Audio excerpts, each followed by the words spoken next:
Hello guys, welcome to the Insane in the Endgame show. My name is Dariusz and we're gonna talk today about endgames where one side has the advantage of pair of bishops and the other one doesn't have the pair of bishops. And we'll try to understand why pair of bishops is such a great such an important, maybe not great, but such an important aspect of position advantage that can be used in chess, especially in the end game. And before any of that happens, I would try to demonstrate in two puzzles that are kind of, the first one is relatively easy, but the second one is actually very hard, so I'm not gonna ask you guys to solve any of those puzzles because we don't have time, unfortunately, for all of that, all the content that I have today. Especially later on, I want to show two brilliant endgames played by Magnus Carlsen in Croatia, the Grand Chess Tour in Zagreb, that he played against Maxime Vachier-Lagrave and Liren.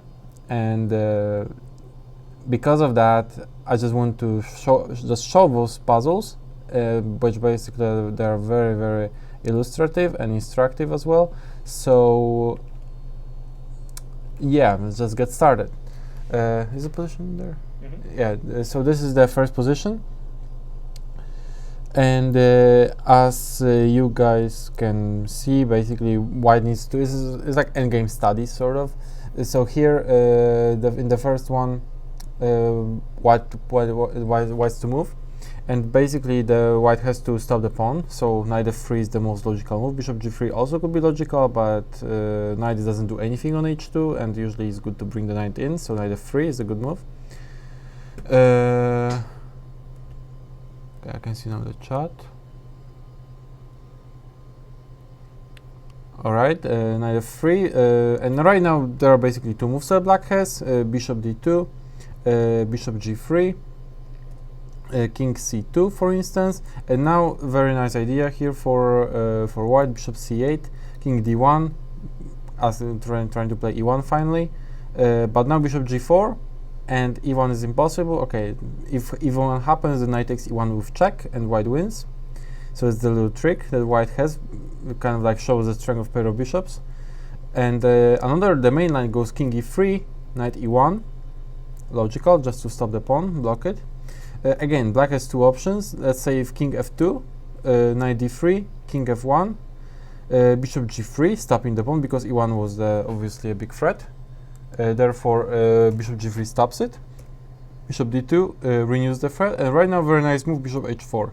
And the idea behind this move is that if e1 queen, knight takes e1, bishop takes e1, and just king a4 for instance, and basically there is discover check, and king has to go somewhere. For instance, king g2, and bishop takes e1 just wins the bishop. There is nothing that black can do, and white just wins. So it just shows how strong the bishops are, and shows their mobility in endgames, especially when they're like how they can control basically the entire board rather than just small fragment, as knights usually do. And finally, let's see that the main line, king d2, bishop g3, defending the knight, king d1, king d1 or bishop f4 is the same basically line. Bishop f4 we can start with, bishop h4, and right now there is a problem with bishop g5, unfortunately, that there is knight f3 check. And if king d1 with the fork, and if king d1, then white wins in very nice way with king c4, bishop d2, bishop b5, bishop takes e1, bishop a4, and if king c1, then simply bishop takes e1, and white wins. And if king d2, there is bishop g5 mate. So it all, of course, it's just a study, and it's kind of like composed position, sort of made up. But anyway, it just shows how strong the bishops can be, and it just shows what is their potential. And in such studies with very limited material, it's very nice to see how those bishops can really operate. And same sort of thing applies in a real game, and we will see sort of similar ideas. Maybe not mating ideas, but bishops relating to bishops' mobility in the end game, in the game of Magnus Carlsen versus Ding Liren from Croatia in 2019. And so this is the first position. And the second position I wanted to talk about is not this game, it's this one, is this position.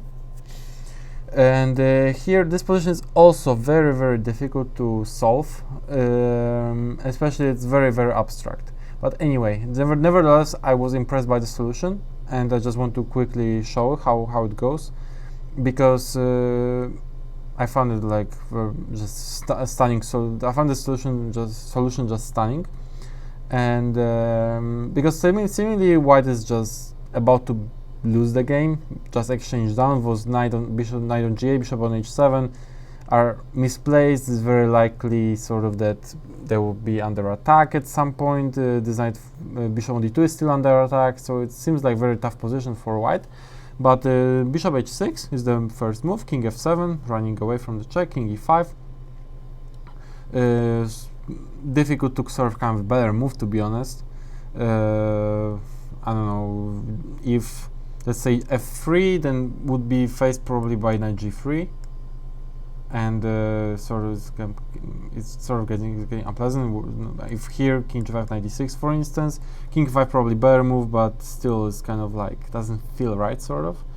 So if king e5, sort of like seems like correct move, knight d7 check, king d5, knight b6, king e5. Of course, white is happy with the draw.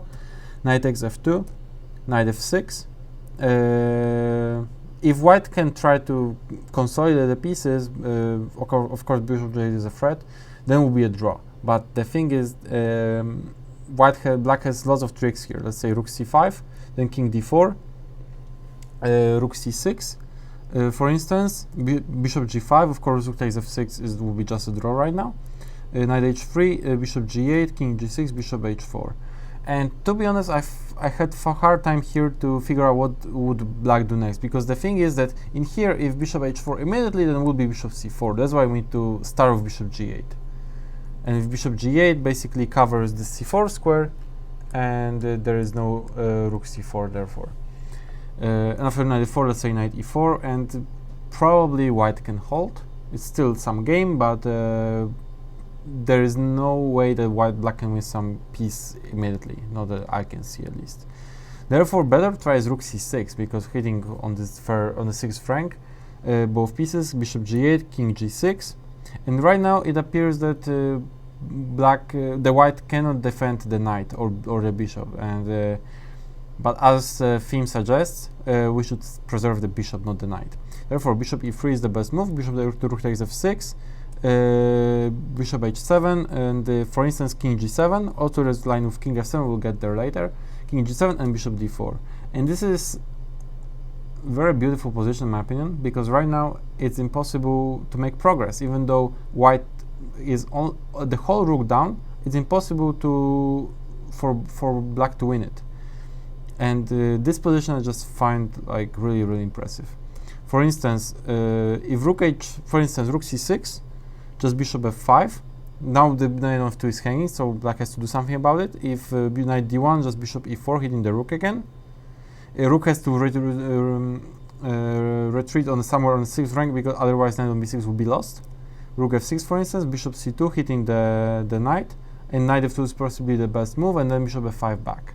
And it's very hard for black to make progress here. Possibly it's just a dead draw here. But anyway, such idea is very impressive, and it only shows again how powerful bishops are, especially in the center of the board when they control basically all the squares. Let's say rook c6 I just shown, rook f3, bishop e4 is a similar thing. Again, there is no way that if rook has to basically come back to f6 and bishop h7 back, for instance, just the draw. Also bishop f5 is possible. And if here rook h6, for instance, bishop f5. Also, if the check follows, then king e4, for instance, just the draw immediately, because king h7 takes. There is no way that black can win this. Also, rook h6, king bishop f5, knight into best try for black to win this is knight h1, according to what I checked. Bishop e6, knight a8, which is very hard to play to start with, bishop d5, knight c7, and right now bishop takes h1, rook takes h1, king d6, and we are taking the knight back, and the draw. I found this study, especially this position after bishop d4, very, very instructive, and it again shows how strong bishops are in the endgame.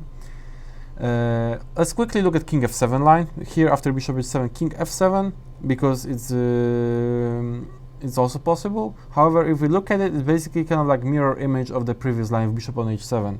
Therefore, what happens is the best line is sort of mirror moves of what was happening earlier. Bishop rook f8, bishop e6, knight a8. Earlier when I was going to h1, if I'm mistaken. Yeah, knight h1, knight a8, but yeah, it's the same thing, but right now we are taking the other knight. So bishop e4, knight g3, and we take this guy, and king f4 is basically mirror image of the previous line. So yeah, that's it. This is the solution that I want to show, and that shows how strong bishops are in the endgames. They're saying that, and having that in mind, let's look at what did Magnus Carlsen in his recent games from 2019 from Grand Chess Tour in Zagreb, Croatia. Let's open first game that I want to talk about is actually the last game of the tournament, but nevertheless it was I think it was a little bit easier than against Liren, so I want to start with this one. It was Magnus versus Maxime Vachier-Lagrave. In the d4, knight f6, c4, g6, it was Gruenfeld.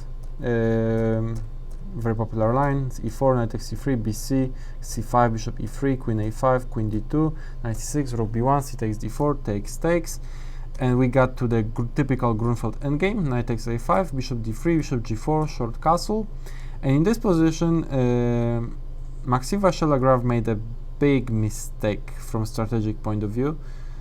And in my opinion, after this mistake, it's very, very hard for black to kind of sort of come back and to equalize, because Maxime played bishop takes f3, and this move sort of just gives away the pair of bishops voluntarily and getting nothing in return.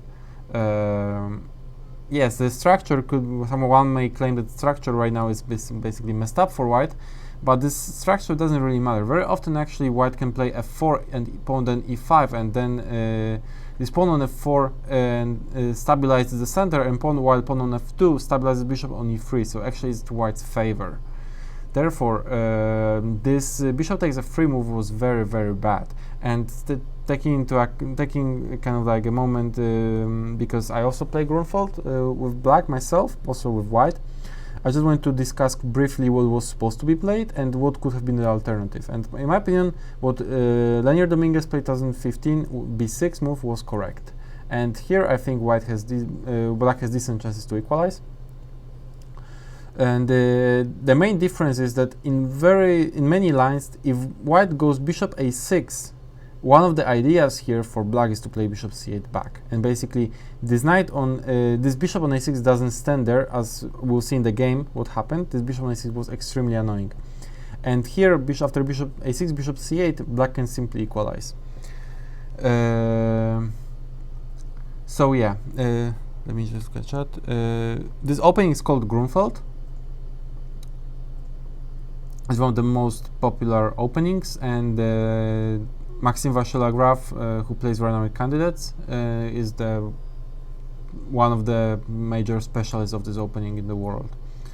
So b6 was the best move, and for instance, there are several options here for white and for black, but in general, black tries to maintain the tension and not to take on f3 unless really needed. For instance, rook fc1, then there are possibilities to play rook ad8 or rook fd8. In the game of Dominguez was rook fd8, d5, e6 is the game how it went. Possibly there were some improvements, but for instance the game went like this, and as you can see, position is pretty much completely unbalanced. Anything can happen. Pawn on d6 is right now object of an attack, but there are some knight d5 ideas. White can also play rook c7 maybe at some point, maybe not now because we take and rook takes d3, but also taking on c8, deflecting the attack on d6. It's some game, you know, it's some game, and I wouldn't say that White is better here. Possibly there were some mistakes done, it was how the game went, but also there's move rook a d8, d5, e6, and this leads to also very sharp play. For instance, bishop g5, f6, bishop d2, e takes d5, and now it's this impossibility, apart from b takes a5, which is probably fine, it's possibility of take on e4, and this also is leads to some crazy endgames like this. And actually black with pair of bishops, also a pawn, actually two pawns for the exchange, and I don't think black has any trouble. Black is in trouble here. Therefore, saying that, let's see what happened in the game and why this bishop takes a free move was so bad. And this is essentially the reason why Maxime lost this game, in my opinion, because after takes on f3, takes on f3, e6, a typical move stopping d5. Magnus played rook fd1, preparing at some point to play d5. Rook fd8, typical move, not everything good so far. Bishop f1, and right now it's sort of hard to make a move for black because sort of d5 is coming at some point. Maybe also, as I mentioned earlier, f4 e5 and bring king g2, king f3, king e4, or just bring the king to f3, let's say, and then play d5 at some point, then prepare f5, some pawn breakthroughs. It's not so pleasant, but let's think why. Yes, pair of bishops is one thing, but there is another factor that basically contributes to the fact that it's not so pleasant in this position. This position is also pleasant for black to play, and the reason for that is knight on a5. In all the lines here, this knight on a5 is basically misplaced, and it's not. And on top of that, it's very hard to bring this knight back to the game. Yes, poor knight on a5. It's very hard to bring it back because if the knight moves, for instance, now there could be move like d5, and this pawn basically the knight would have to go back, otherwise pawn b5, b7 would be lost. In case of, let's say, rook a c8, which was the most natural move, it drops the pawn actually because d5, ed, ed, and right now d6 is a big threat. So let's say if b6, or I mean, first of all, a6 is, for instance, bishop b6. And bishops again dominate. This identify is so bad, it's just being lost, or the exchange. And if b6, it's possible to play also d6. It's also possible to play bishop a6. It's also possible to play bishop b5. But I really like d6, to be honest. And it's hard to stop this pawn from advancing forward because if rook d7, there is bishop b5, for instance. Knight c6 is a must. Rook c1 seems like black white is just winning. So yeah, it seems like, and if black has to get play bishop f8, then at least there is bishop takes a7. Possibly bishop g5, as I was checking, is also possible, but bishop takes a7 looks simply more than enough. Just getting the free pawn, and seems like that's just game over nearly at their level.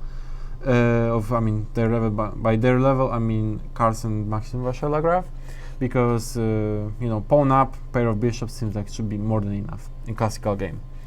Anyway, so and actually it's hard to come with the move because I was trying to figure out what black can do, and actually not so easy because, for instance, bishop f6 possibly was the best move, but it doesn't really solve anything. Like, for instance, white has many moves. There's f4 possible, preparing e5, as I said earlier.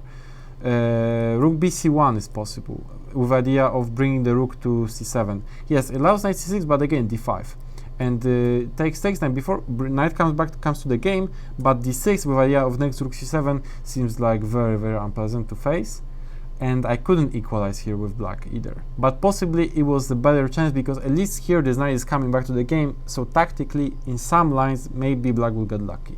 But with this knight on a5, it's here, if it's not coming back to the game, it's impossible to do anything actually, simply because this knight, even tactically, because this knight is just not in the game and will never be in the game.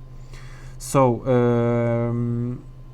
Maxime tried to solve the problem of this knight by playing move b6, which is very, very questionable, I would say.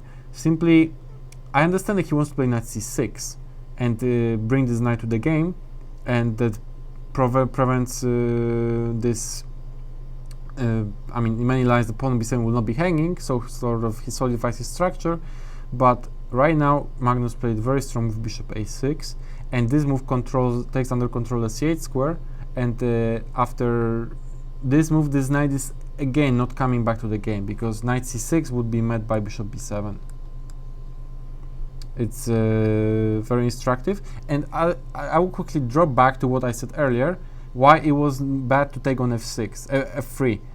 In this line, if he played b6, for instance, in case of bishop a6, it would be with bishop c8, trading those bishops.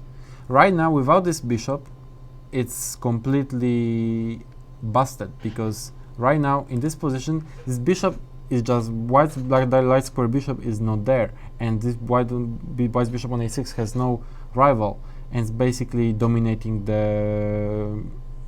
this knight on a5 and also controlling the c8 square. Right now, rook bc1, rook c7 is the sad reality that at some point black will have to face, and sort of this is how the game ended, to be honest. So, but let's see what happened then later. Rook d6, logical, trying to play rook a d8 and hit on d4, trying to get some counterplay. And right now, I think Magnus played a little bit inaccurate move, rook bc1. However, this move makes perfect sense as well, and I wouldn't say it's a mistake. It's just maybe a little bit inaccurate, because from what I analyzed, white had two bare alternatives. But this move also doesn't spoil anything, doesn't ruin any advantage. Maybe it just makes Carlsen's task a little bit harder than it should be normally, but it doesn't really spoil any advantage. But the easiest way to basically react to this would be just rook d2, rook d8, rook d1, and basically just preparing everything, because the thing is that knight c6 is not really a threat, because then would be let's say knight c6, then just e5, and this knight never has a good square, because if rook d5, bishop b7 still pin on here. And if bishop rook d7, then bishop b5 and pin here. And yes, black can go for this, but let's say rook c2, rook c1 doesn't really matter. Rook c8, rook c2.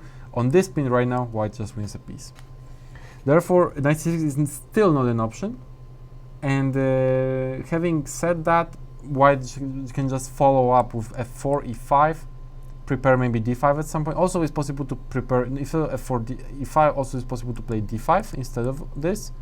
Depends what white likes, basically.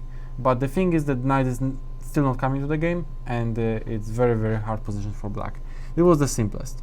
Other possible move was also very nice e5, rook c6, rook c1. And right now only move basically is one of the few only moves, rook b8, because black has to react to rook takes c6, knight takes c6, bishop b7. For instance, if let's say bishop f8 takes bishop b7, just wins.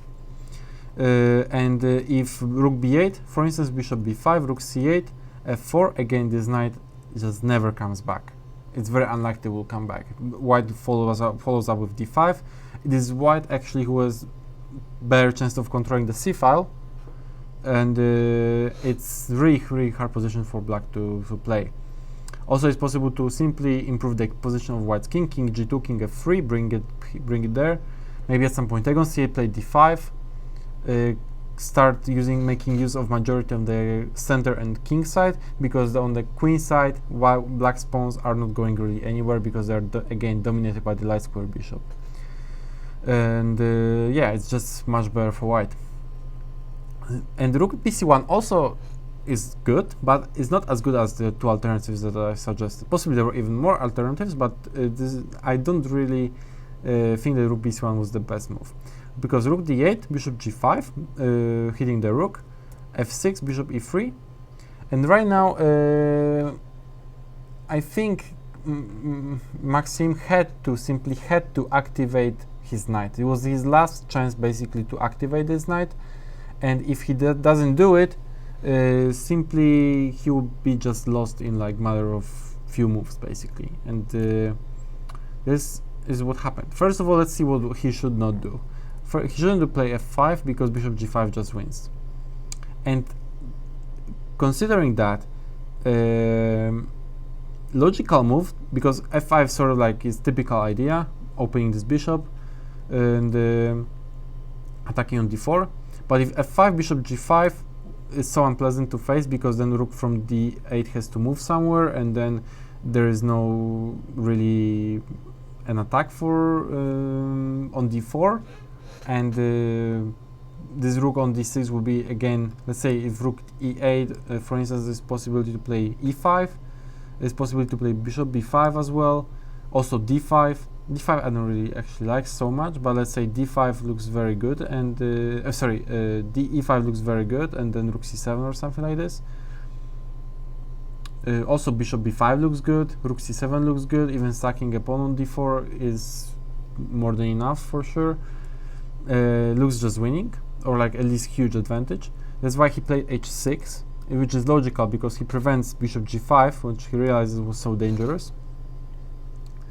But it has this drawback that it creates just one idea, one threat of f5, but doesn't really create any other ideas that what black can do, anything else, and leaves white sort of like with a huge choice what white can do, and white can basically win nearly on the spot here.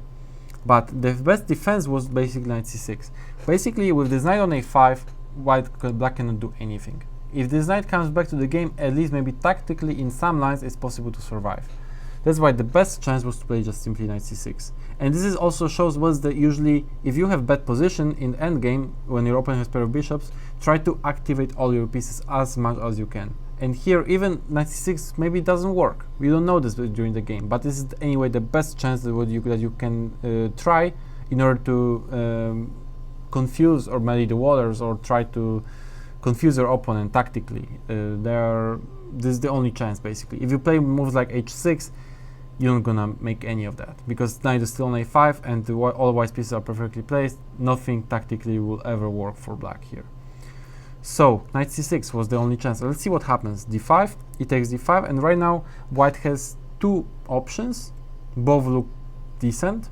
I'm not sure which one is stronger. Probably rook takes d5 is a little bit stronger, trading one pair of rooks. Let's say rook takes d5, e takes d5, knight e7, and for instance I looked at bishop f4, which is also again very hard move to play. The most, let's say, natural move, rook c7. Let's actually think, because I didn't really check that, but I think that knight takes d5 would be unpleasant after bishop c4, but on the other hand I don't see a follow-up after king f8. So here it is already quite okay for black, because if white don't take on bishop bishop takes d5, then then black will take on e3, and this will be pretty much drawish. And still white is better, but it will be hard to win. But it's not. And if bishop takes d5, then rook takes d5, and rook takes a7. Also, it's very little material, and suddenly white doesn't have anymore the pair of bishop advantage. It should be very close to the draw after b5, for instance. So it's not so easy anymore. And bishop f4 would be very nice move that Carlsen would have to find here, because the idea is to play d6 simply. And another idea is that this pawn on d5 is poisoned. Black cannot really take it, because rook takes d5 is simply bishop c4 pin, and after knight takes d5 is another pin with rook d1. And bishop c4 follows. There is no defense from that, and just game over. Let's say g5, bishop g3 serves as game over. There is no defense from bishop c4 and so on. I'm thinking about it right now. Maybe there is f5, but still, like, if I could play even f4, or just even fh4 or something. Basically, this bishop at c4 is still remains such a strong threat, such a big threat, that there can't be any salvation here for black. I really like f4, to be honest, because after this we can even play bishop h4, hit the rook again, and then bishop c4, for instance.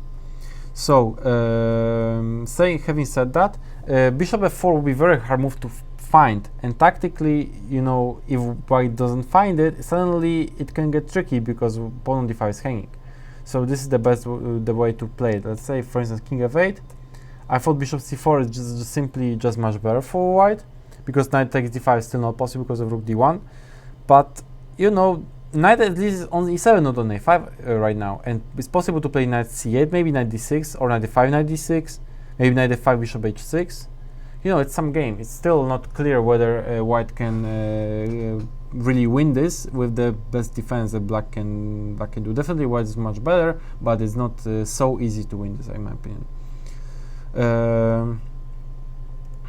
But h6 was a terrible move, unfortunately, for Maxime, simply because right now it gives essential tempi for white's sort of activity, and Magnus didn't take his chance right now, which I was a little bit surprised to see, because he played right now bishop b5, and I understand bishop b5. Basically, he stops the idea of knight c6, which we earlier said it was the best defense for black, and this is perfectly logical and generally very good move. But the thing is, and also doesn't spoil advantage, but the thing is that Magnus had something much stronger here, and what can be the most logical here move, in my opinion, for white is just rook c7. Rook c7. Entering the 7th rank, everything is just still dominated, and right now we just collect the pawn on a7, and it doesn't seem like there is enough, you know, anything that what black can do. Let's say rook d7. For instance, rook c1. Threatening bishop b5, for instance, next, and entering 7th rank either way. Rook's just winning. And if knight c6, bring the knight back. d5, for instance, takes. Knight b4, bishop c4, knight takes d5, rook takes a7. And next, bishop takes d5, for instance, falls. Next is possibly rook, bishop takes d5. Also, if there is a threat of rook a8, which is a very nice tactical idea. But there also bishop takes b6. So, but let's say if black can play king h7, for instance, that at least there is bishop takes d5, rook takes d5, bishop b6, and white is just pawn up. This pawn just goes forward, and there is no way of stopping it. Just pawn up, simply winning position. Without bishops, it would be easier for black to defend it. Possibly would be even just dead draw. But with bishops on the board and rooks in there, it's basically just winning for white. Therefore, rook c7, I was really surprised that Magnus didn't play, because it seems like so natural. But he played bishop b5, which is also very good. And right now, Maxime had really nice defensive resource that was also, again, very, very hard to figure out, especially over the board, because with bishop b5, Magnus threatens rook c7, renews the threat. Still has this threat, and there is no rook d7 possible. Maybe he didn't like something in there. But bishop b5 has its own drawback, that right now there is very strong move g5. And this is very computerish sort of move, if I can put it like that. Simply because no one would ever play here g5 unless you'd see a clear reason to play this move. And first of all, why g5? Let's see what happens after f5, because it seems like the most natural move that black can do. And there was an entire point of playing h6, and this is what Maxime played. So after f5, this is sort of like returning the favor of bishop b5 in accuracy. Magnus played d5, and this is just game over. And the main difference is that after e takes d5, bishop f4 follows, and white kicks the rook from d6, let's say rook e6, then bishop c7, kicks the rook from d8, then e takes d5, d6, d7, d8, queen. Game over. So, saying that, the difference is that after e takes d5, white has bishop f4 square for the bishop. It's very subtle, it's very deep, but that's how chess nowadays works. Therefore, he played g5, Maxime played here g5, but it's already too late, because right now there is another path on the route for the bishop to basically kick the rook from d6. And the path is what exactly Magnus played, bishop d2. and now bishop comes to b4, hitting the rook on d6, and that's simply game over. This is just winning for white, and there is nothing black can do. Therefore, let's see what would happen after g5, because right now in all those lines there is never bishop b4 possible. f5 remains a threat, and after d5 it takes d5. There is no there is no bishop f4. Bishop d2 makes no sense because d takes e4 simply wins. Here bishop d2 makes no sense because rook takes d4, and suddenly it's not easy to find what to do next. And let's say the most natural move would be here rook c7, but then f5, and this is exactly what Maxime wanted, I'm sure. Right now next move possibly is f4, bishop takes d4. It's very unclear. Therefore, I think that in general that what white should do is to play d5 nevertheless. He takes d5 and now rook c7. Basically, to go for activity, still banking on this knight on a5 is not coming to the game, and if it's not coming to the game, white will retain the majority of the advantage. Let's say if d takes e4, I think rook takes d6 looks strong, takes, and pawn takes e4. And pawn on a7 nevertheless falls, bishop on g7 is very bad, and I think white still has big advantage if not winning already. Therefore, d4 is maybe better chance, but then bishop d2, a6, very important move, a6, simply because after this, at least knight is not there anymore on a5, but rook b1 gives still white big advantage, and possibly was the best what Maxime could have gotten out of all of this. But anyway, if Magnus have found that, would be just better for white. But yeah, it was the best defense, g5, which is very, very subtle, very, very hard to figure out over the board, especially when you play h6 with the clear fixed idea of playing f5 next move. So yeah, that's why after bishop b5, g5 was the best defense, but f5 which is the most natural. This is what Maxime played, d5.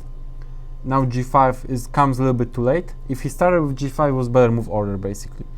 And now bishop d2 just game over. And let's see what happens. Takes on e4, takes on e4, a6, giving the pawn, but trying in any way to create some tactical issues for white, because if takes, then takes, it suddenly could be not so clear. But bishop a4 is simply much stronger, because after takes on d5 there is bishop b4, and black rook has to go away from d6. Rook e6, rook takes d5, and right now maybe the best defense was rook b8, and after which white has big choice, but probably the simplest was just takes rook c4, and having the control over the light squares. Here, those two pawns basically are like a white one pawn on a5 anyway, dropping soon, most likely, and the 3 versus 2 on the king side, and the very strong control over the light squares, and with next rook bishop b3, for instance. Also, rooks controlling the central files, coming to d7, very safe white's king. It seems like white is just winning here. Maybe it was the best chance to try to hold it, but trying to hope to basically trade all the rooks and escape some bishop endgame, different opposite color bishop endgame, but it can't. I don't think that's possible, to be honest. So rook takes d5, it takes d5 happen in the game, and the rest is just very straightforward, because again, knight from a5 doesn't come to the game. D5 pawn just marches forward. There is no way of stopping it, and it's just game over. Rook e4, let's see how it ended. Rook e4, rook c8, king f7, a3, bishop e5, bishop e8, king g7, d6, pawn just goes on forward. There is no way of stopping it. Knight b7, finally the knight moved, but to b7, which is not a great square.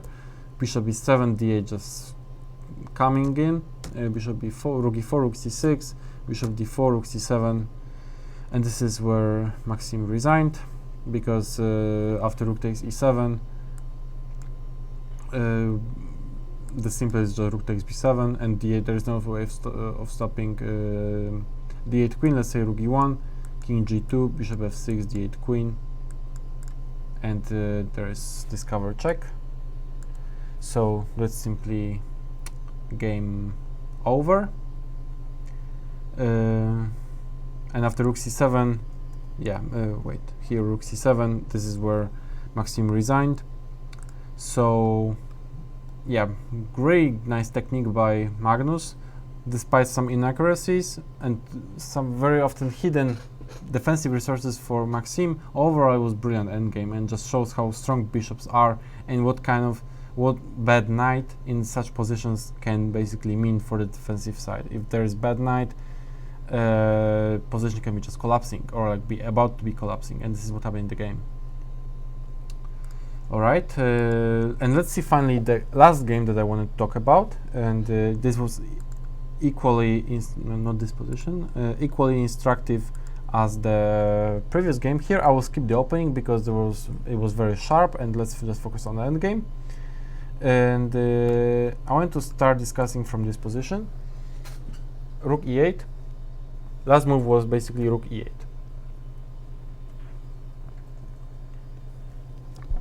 And here, position is around equal.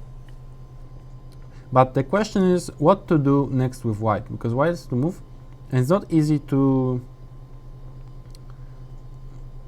suggest what to do next, because on a5 is hanging, and white needs to do something about it. And basically there are two main kind of like candidate moves that I would consider for white here. Either queen c6 or queen b7. Basically trying to trade queens and maybe then trade rooks, or maybe not trade rooks, depends what white black does. And basically going to try to make draw here, because definitely white is not better here, and because of the pair of bishops, some pressure on f2. Also bishop f2 right now is a big threat. Therefore white needs to do something here very drastic, not to lose the game on the spot. And so there are two moves basically, queen c6 or queen b7, and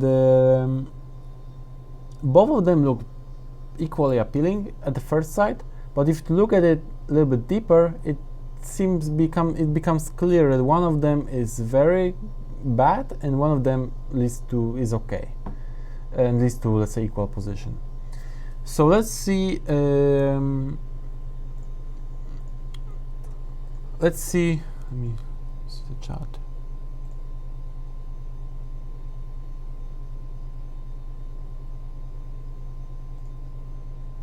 I don't understand. Anyway, queen c6 is one move that I want to discuss, and second move is queen b7. And the thing is here, which one is better? Because if you have two choices, two main choices, maybe there are other moves, but this is what I mostly focus on here. You have to make a decision during the game. So let's see what happens after queen c6. Takes, bishop h5. Okay, let's stop here. Takes. And let's evaluate the position. If we evaluate this position at this point, it seems like white is fine, simply because this knight puts some pressure on b4, puts some pressure on the a7, on those pawns. It's kind of like takes some square from the rook, some maybe d8 square takes from the rook, maybe e7 square from the rook. It does lots of functions on c6. It's also very well protected by this bishop on g2. Maybe white will want to play a5, a6 at some point and try to fix this pawn on a7.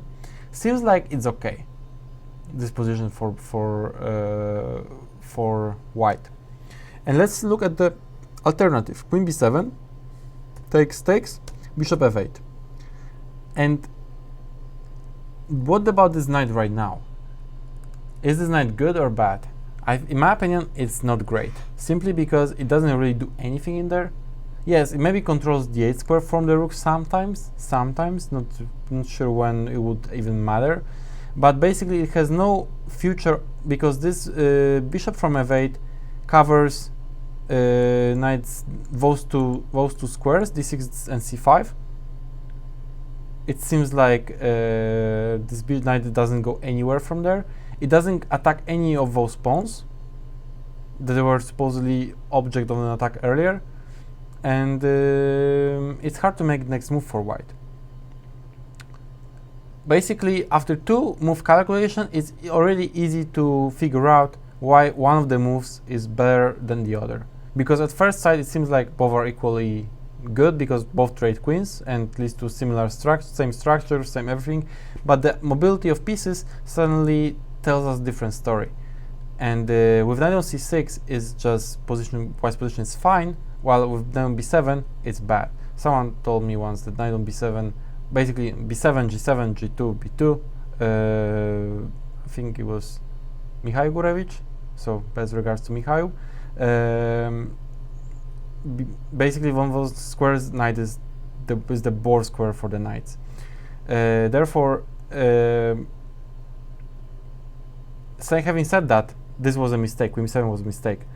In this, therefore, queen c6 was the best move here. After takes, bishop h5, and rook c1. Suddenly, bishop is under attack. Knight on knight c6 is very well placed. Hits both pawns. If bishop moves to f8, let's say knight takes f7 already wins the pawn.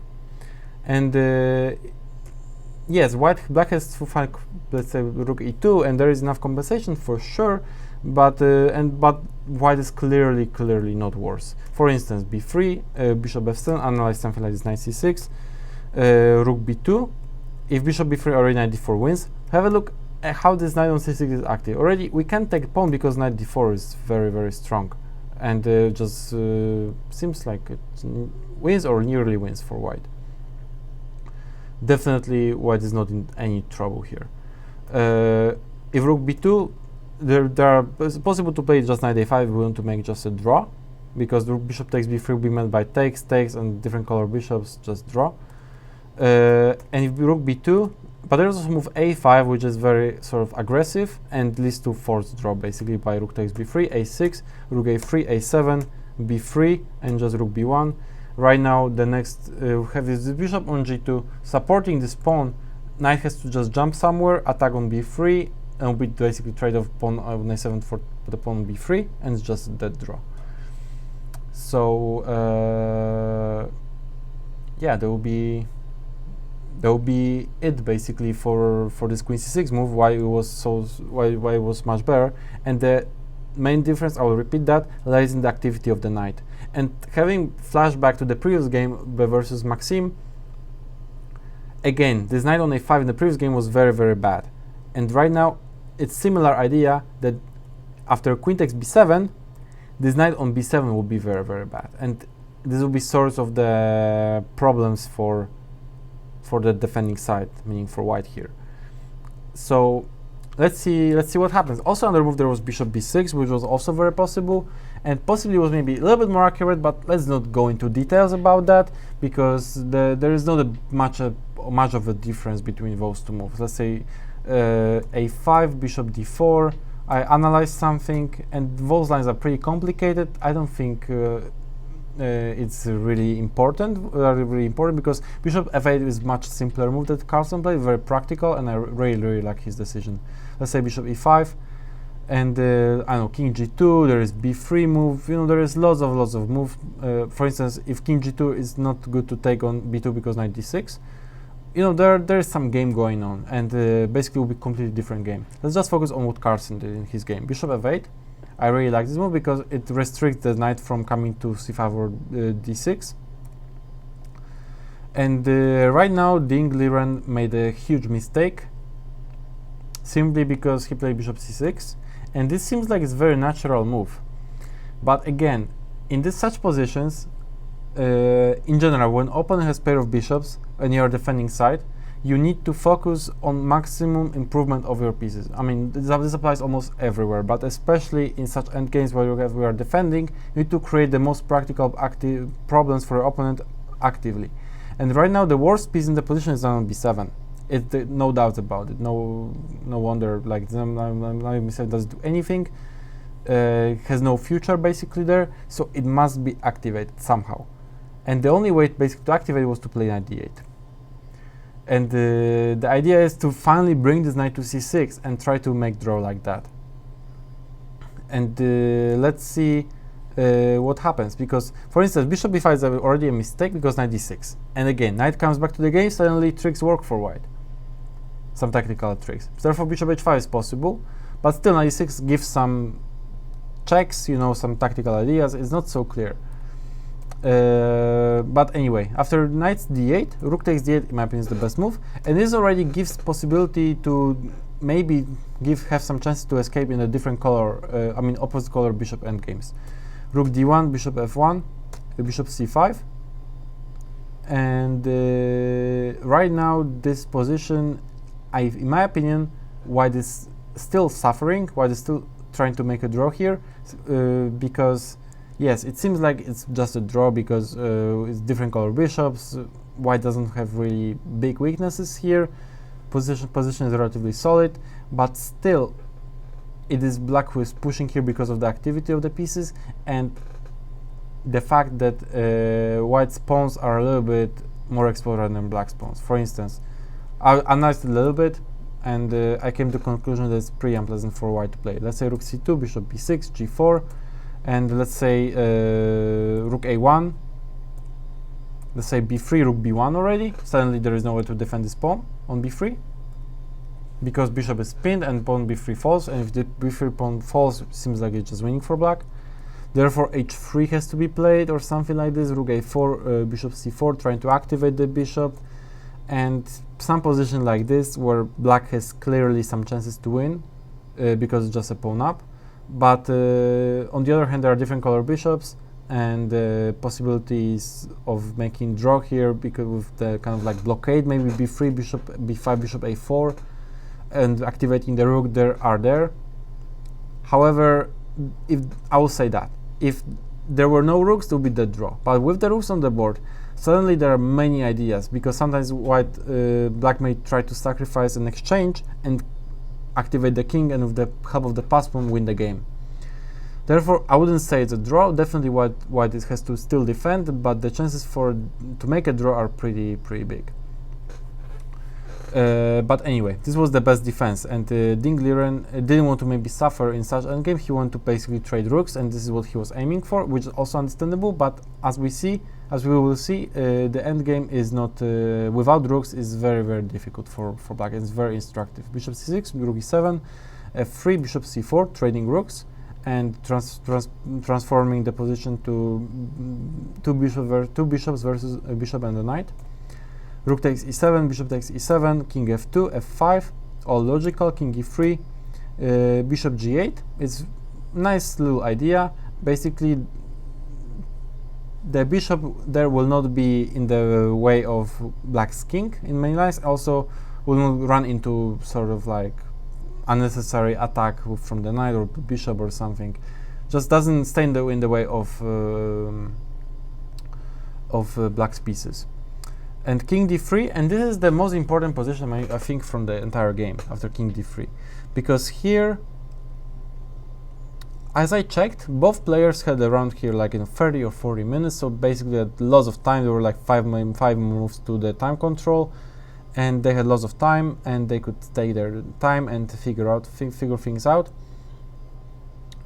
And here Carlsen played very natural move and very logical move, and move that majority of players would, I think, play. But before I say this move, let's try to think what's sort of an objective in this type of endings. The main objective for the attacking side is basically to create a pass pawn, and with support of the pair of bishops, black can basically here try to promote this pawn to the queen at some point, or basically deflect white's pieces to worse positions and then create a second pass pawn or something and then win somehow like that. But in general, with one weakness it's impossible to win it, and therefore black needs to create second weakness in order to have chances of winning this game. And right now the first weakness is obviously pawn on b2. This is the first weakness. No wonder about that. And it's possible to immediately attack this pawn with move like, for instance, here bishop f6. And this bishop, move bishop f6, attacks pawn on b2, and it's impossible to defend it. Okay, it's possible technically. Let's say play king c2, but after b3 it gets really, really unpleasant because this king has to go backwards, and bishop d4 comes in. Let's say king c2, b3 for instance, let's say king b1, bishop d4, and it's very, very unpleasant position. This bishop comes from behind here, bishop g1, king comes, pawn on b2 is like a chronic weakness. There is nothing that white can do about it. So therefore white needs to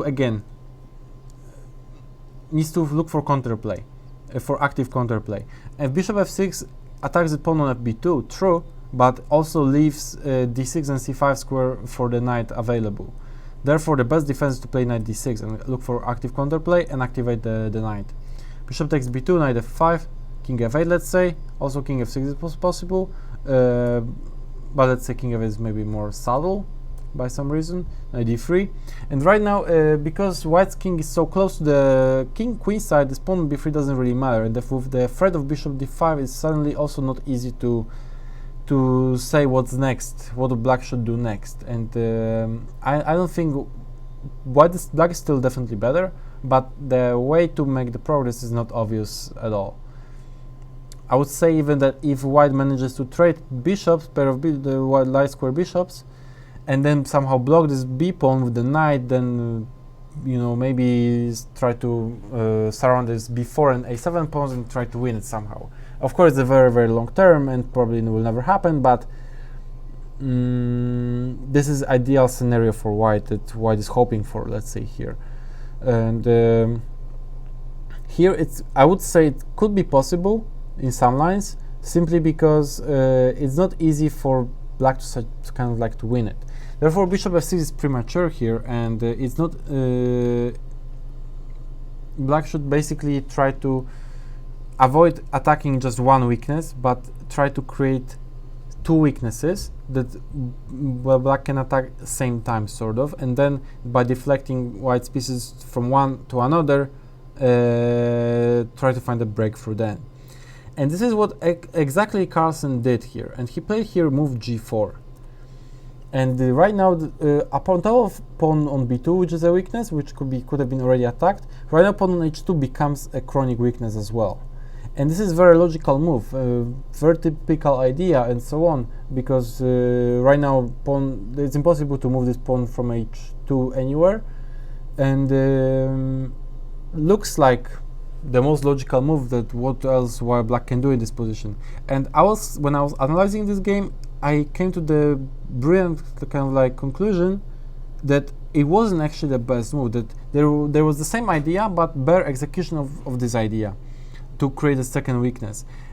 And let's see why. Let's see what happened in the game, or what could have happened in the game, because he played g4, and right now Liren sort of panicked, I think, or I don't know what happened, but he played knight a5, and it's understandable that he wants to activate this knight, but he's not activating it really. It's activating it, I mean, it's a good idea in general to activate this knight, but not in the position where you have two chronic weaknesses, and suddenly you need to make up your mind whether you are going for passive defense or active defense. Usually active defense is desirable, but sometimes you need to make the distinction which one is necessary and appropriate for the position. And here, after knight a5, what happened in the game is bishop c5, and this, yes, knight is more active right now because comes to the game, let's say knight c4, knight d3, but black's bishop also is coming to the game, coming to g1, which is the bigger problem rather than it was before. And when the bishop comes to g1, simply it's just game over. Therefore, the best defense was to play a5 here, and after and it's not so easy because this knight, what Liren was supposed to realize here, and that knight from b7 actually covers those two squares where this bishop ideally, mainly, okay, hold on, maybe not the d6 square, but most very important, the c5 square that covers this square, because otherwise if bishop comes to c5, then bishop comes to g1 later, and if bishop on b7 is covering it and doesn't allow this bishop actually to go anywhere. Also, king on d3 is very well placed as it covers d4 square. And this bishop can go, if this bishop can get on this diagonal, especially to g1, black should win.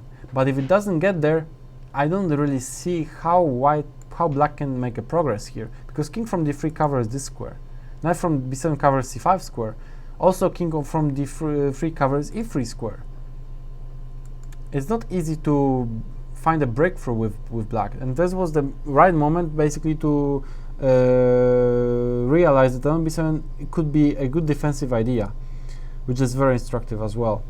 Let's say bishop f6, bishop f6, knight d6 already is okay for black, for white, because again attacking the d6 pawn, I mean f5 pawn from d6, and there is no breakthrough. Let's say this knight h6 draw, suddenly hitting on g8, hitting on g4. Another move h5, for instance, a6. If bishop e6, and yeah, like here, there are several options for black. Of course, it's not draw, but this is the best defense for black. Trying to control all the thinking in terms of pure prophylaxis, what black wants to do, and basically making sure that this doesn't happen. And right now, black definitely wants to bring this bishop on this diagonal, and if with this sort of play, this is what white is doing, basically complete prophylaxis of what black can do next. And yeah, and so yeah, this was g4 move, and it suddenly is not so easy after g4 to win it, because after a5, for instance, this h5, let's say some line like this, bishop b5, bishop f7, still black tries to invade with bishop d4, but even after invasion of bishop d4, it's still not so clear, because suddenly white knight jumps around, gets activated. It's not so easy. And after knight a5, bishop c5, just bishop comes in. Therefore, but also here, because there was this defense with a5, it was much stronger to play here h5, which is essentially the same idea as g4, basically to create a pass pawn, but the idea is to play, for instance, after a5, f4, and the idea is after this, suddenly black has entrance with this king here, which is very instructive. And this is different way of creating second weakness. Same idea of creating weakness, but different little bit way. And in my opinion, this is very, very unpleasant. I analyzed something like this. It was already pass pawn, and the difference relative to previous positions when black was taking on pawn on b2 and giving the f pawn. Right now, those pawns are misplaced, and there will be object of an attack of black's king. Like king f6 will come, some checks, king will try to invade somehow, and both pawns are not very will be hard to defend basically. So this was the better idea of h5, the same thing but better execution, and this is what happened in the game, because after knight e5 the game is basically over. Bishop c5, knight c4, bishop g1, knight e3, king bishop e6, and with bishop on g1 it's just game over basically. Knight f1 is not sufficient either way, because king f6, f4, let's say king e7, king bishop b5 and king d6, and basically while black's king is invading through c5, there's possibility to play bishop d5, bishop e4. Knight on f1 is completely tied up to pawn on h2. Basically there are weaknesses on both sides, pawn on h2, pawn on b2, pawn on a4 even. It's impossible to defend it basically. Just some random line, king e2, h5, just some random line of few moves here, takes, and king again invades. It's some random line, one of the many possible lines that could happen in this game. Also here it's possible to play bishop d5 and go for this endgame, which is maybe a little bit harder to win, but still should be winning somehow. King d4, king d2, but it's a little bit harder to break through here, but still should be winning, because there are so many weaknesses for white. b3 and h2 and active king for black should be winning. But let's see what happened in the game, because it's just already lost. After takes, king e2, h5, pawn on h2 is falling. Of course, we are not trading bishops. Hitting on a4 here, bishop b3 maybe was a little bit better, but still it just seems like it's just lost. Doesn't change much relative to the game. Bishop b3, king bishop takes h2, king f2, h4, creating, freeing the bishop, having the pass pawn. And right now the final picture I want to show here is how Carlsen improved his the last piece that he needed to actually improve, a5 and bishop e4. And right now bishop basically, king comes basically to c3. There is no way that white can stop that, and it's just complete domination, because knight from c4 cannot move, because then bishop e3, g2 and queen. And this is what happens. White just stands in place, king g1, king f1, pushes pawns, but king comes to c3 and just game over. Taking pawns. And this is where Liren resigned.